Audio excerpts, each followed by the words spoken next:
Halo ibu dan teman-teman, selamat malam. Tapi paling terang dan A few moments later. Oke, serius ya. Selamat malam ibu dan teman-teman. Perkenalkan, nama saya Marlinda Hukunala. Di sini saya akan menjelaskan metode tentang problem solving dan metode dialog kontekstual dalam gaya mengajar Yesus. Oke, karena dari slide pertama sampai slide keempat sudah ada penjelasannya. Di sini saya akan menjelaskan sedikit tentang problem solving dan akan masuk dengan keterkaitan antara metode problem solving dan metode dialog kontekstual dalam gaya mengajar Yesus. Ya, berbicara mengenai metode problem solving yaitu berbicara tentang sebuah permasalahan yang dimana guru memberikan pertanyaan berupa masalah dan siswa diharapkan untuk mencari solusi, berpikir kritis, logis, dan mengambil keputusan. Oke, kita masuk dalam tujuan dari metode problem solving.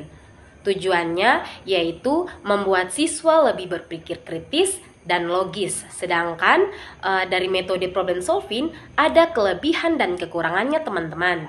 Yaitu kelebihannya yang pertama, membuat siswa berpikir aktif dan tidak pasif. Sedangkan kelemahannya yaitu banyak siswa yang tidak memiliki kemampuan dalam memecahkan masalah atau tidak bisa berpikir kritis. Itu yang menjadi metode problem solving memiliki kelemahan.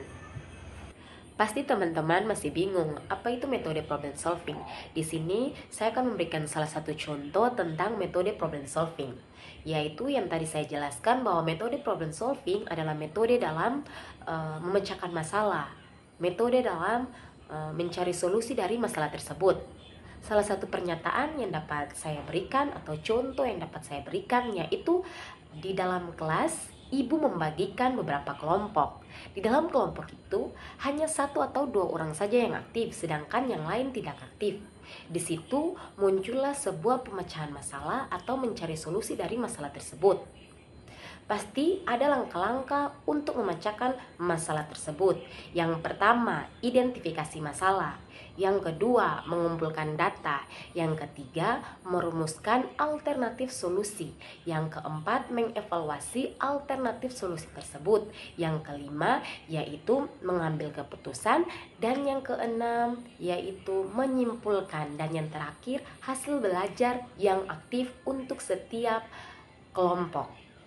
Selanjutnya kita akan masuk dalam metode dialog kontekstual gaya mengajar Yesus.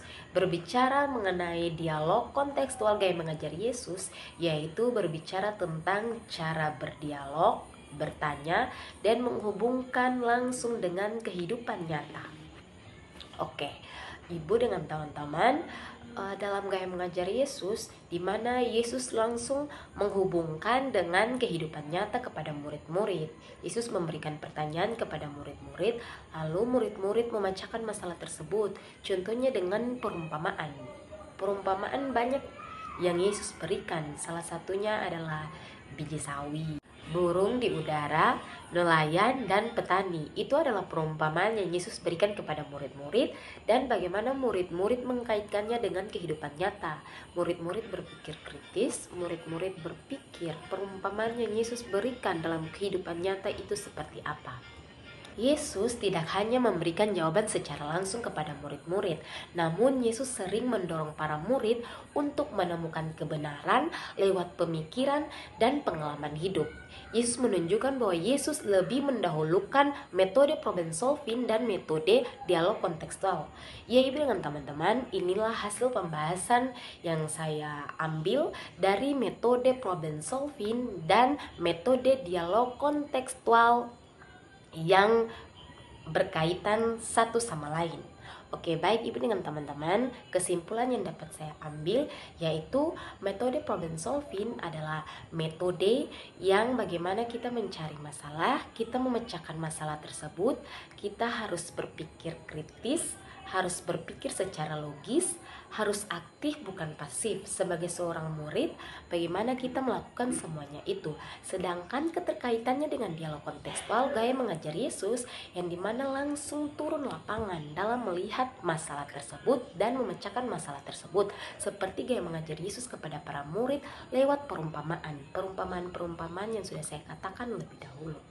Ya, baik Ibu dan teman-teman, inilah pembahasan yang saya dapat berikan. Jika ada kesalahan, kata-kata yang memang kurang pas dengan Ibu dengan teman-teman, saya mohon maaf. Saya Marlinda Gunawan mohon pamit diri. Shalom.